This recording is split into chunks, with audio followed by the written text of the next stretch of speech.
موقع ہوتے ہیں، آپ کو چرچ میں بلایا جاتا ہے اکثر تقریر کرنے کے لیے، اسکولوں میں بلایا جاتا ہے، بچے کے اسکول میں کہا گیا اسلام کے بارے میں بتاؤ، ہم کیا بتائیں گے؟ ارے بھائی آپ نہیں بتا سکتے، مولانا صاحب سے پوچھ کے جائیے، 2 پریزنٹیشن انٹرنیٹ سے ہی لے لیجیے، بتائیے جا کر کے کہ بتائیے کہ اسلام کیا چیز ہے۔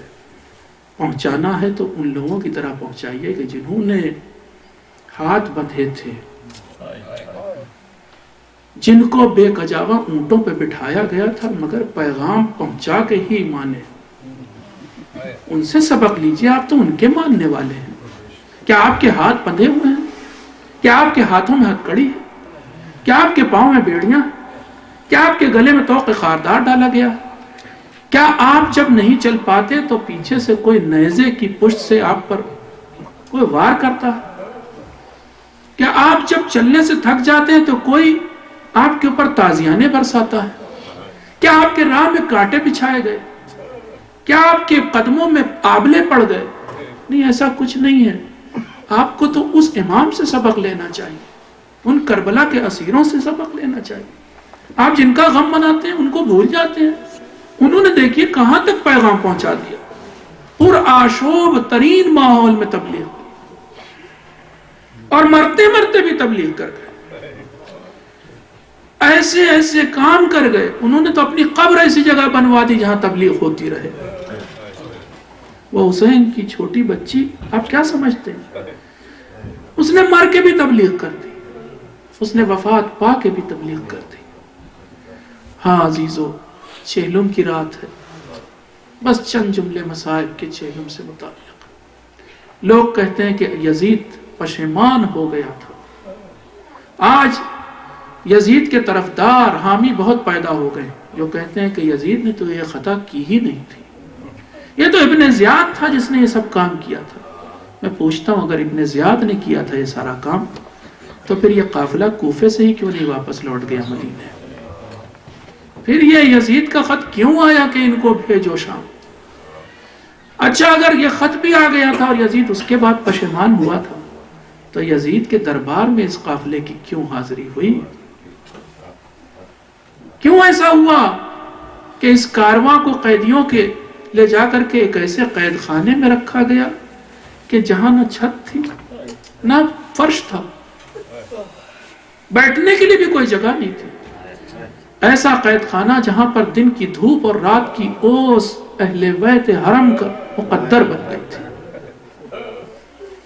لوگ کہتے ہیں یزید پچھتایا تھا، نہیں، جھوٹ ہے یہ بات۔ اصل بات یہ ہے، آپ سنیں راز آزادی کا، کیسے آزاد ہوئے اہل بیت؟ اہل بیت آزاد ہوئے ہیں تو عزاداری کی وجہ سے آزاد ہوئے، گرچہ بھی کھل کے عزاداری کرنے کا موقع نہیں، صرف اور صرف گریہ ہے، حالانکہ قید ہے، مقید ہے۔ اتنا روئے کہ ہر بار یزید کے محل تک آواز پہنچ جاتی تھی، اس ملعون کی نیندیں حرام ہو گئیں، اور اس لیے بھی وہ نہیں سو پاتا تھا کہ جب بھی آنکھ بند کرتا تھا لیٹتا تھا، جب بھی سونا چاہتا تھا سامنے رسول خدا آ جاتے تھے، پا برہنا، ننگے سر پہ خاک پڑی ہوئی، اور ایک سوال کرتے تھے، یہ بتا کہ میرے حسین نے تیرا کیا بگاڑا تھا؟ آنکھ بند کرتا تھا تو مولا متقیان آ جاتے تھے، وہ بھی آ کر کے یہی پوچھتے تھے، یہ بتا کہ میرے لال نے تیرا کیا بگاڑا تھا؟ اور اگر جاگ رہا ہوتا تھا تو اس کے محل کے پشت سے کسی خاتون کے رونے کی آواز آتی تھی، پریشان ہو گیا تھا، سو نہیں پاتا تھا، جاگ نہیں پاتا تھا۔ جب گھر سے نکلتا تھا، محل سے نکلتا تھا تو محل کے پاس ہی ان اسیروں کو قید کیا گیا تھا، تو ان کے گریے سے بے چین ہو جاتا تھا، آخر میں تنگ آ گیا تو اس نے بلایا ایک دن امام زین العابدین کو، اے سید سجاد، آج اگر تم ہم سے کوئی 3 چیزیں مانگو گے تو ہم تمہیں دے دیں گے۔ امام نے دیکھا کہ آج ایک دم رویہ بدلا ہوا۔ یہ بھی بتا دیں آپ کو کہ امام کی کئی بار حاضری ہوئی ہے اس کے دربار میں، ہر بار بلاتا تھا اور امام کا دل دکھاتا تھا، ہر بار بلاتا تھا کوئی نہ کوئی ایسی حرکت کرتا تھا کہ جس سے امام بے چین ہو جاتے تھے، بے قرار ہو جاتے تھے۔ آج بلایا تو کہہ رہا ہے کہ نہیں، پہلے تو حکم دیا،